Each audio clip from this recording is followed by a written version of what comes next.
Bom dia, crianças. Mais um dia de aula. Hoje, dia 26 de maio de 2020. Nós vamos para a nossa aula de língua portuguesa, lá na página 32. Vocês podem observar aqui algumas abelhas, pétalas de flor. Então, eu acho que tem tudo a ver, essa imagem tem tudo a ver com o que nós vamos ler.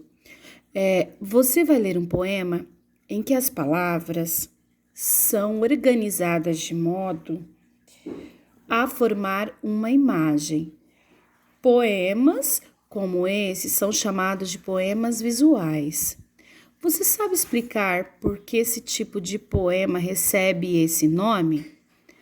Bom, poemas visuais são poemas para serem vistos e não ouvidos, né? Você precisa ver o poema para entender, porque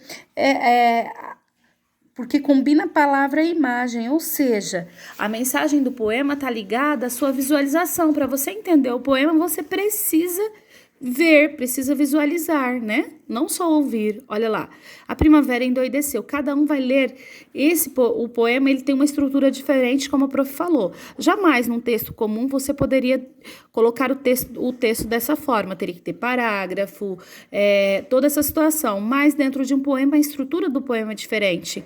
E este poema aqui, olha, você pode ver que ele está disposto, ele está em flor, né? Em formato de flor aqui. Então, vamos lá. Primavera endoideceu, bem me quer, mal me quer. E assim ele vai fazendo até dar o formato da flor. Bem me quer, mal me quer, bem me quer, mal me quer, bem me quer, mal me quer. E o barulho das abelhas. Zum, zum, zum. E aqui, nos meus olhos zumbiam 1000 abelhas e me fitavas detrás das cercas dos cílios. Agora aqui.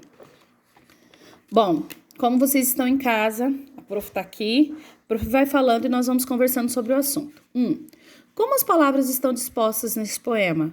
Estão dispostas em formato de quê, crianças? Que a prof falou agorinha. Em formato de flor, olha só. Elas estão em formato de flor, não é mesmo? Número 2, na sua opinião, qual a relação entre o poema e a primavera endoideceu? Por que será que ele diz que a primavera endoideceu? Pensa, conversa com o papai e com a mamãe e pensa sobre isso. Por que será que a primavera endoideceu? Bom, número 3. Que palavras formam as pétalas da flor? E o que elas sugerem? Bom, bem me quer, mal me quer. Não é isso? Bem me quer, mal me quer. Elas sugerem, ao mesmo tempo, uma brincadeira em que despetala uma flor para saber se o amor é correspondido. E que a flor representa, e essa flor aí representada é uma margarida, tá?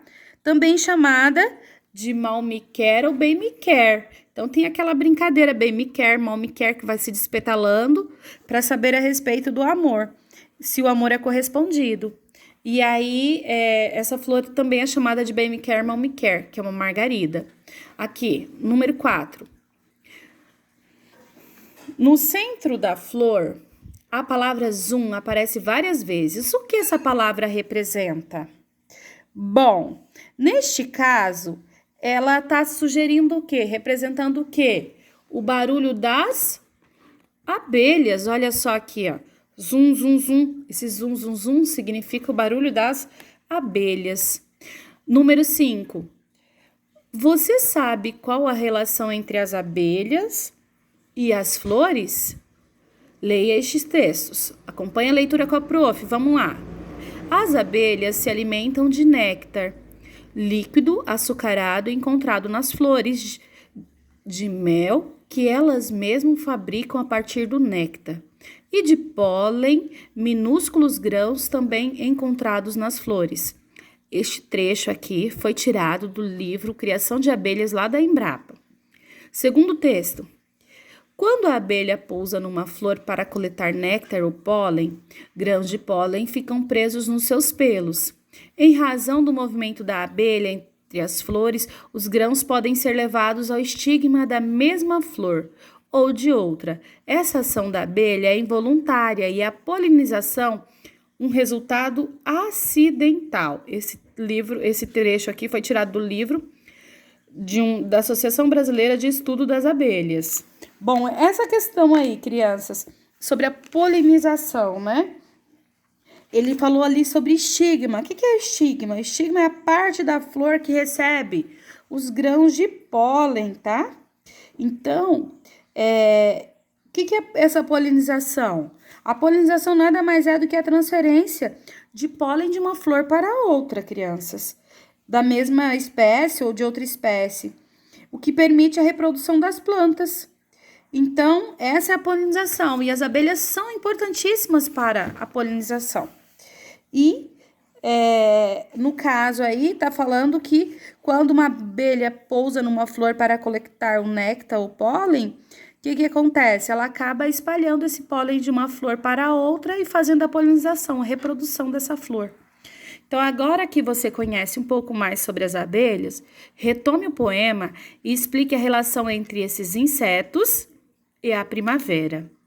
Bom, primavera é a estação que tem muitas flores, não é mesmo? Então, é nesse período que se observam muitas abelhas em busca do néctar e pólen, né?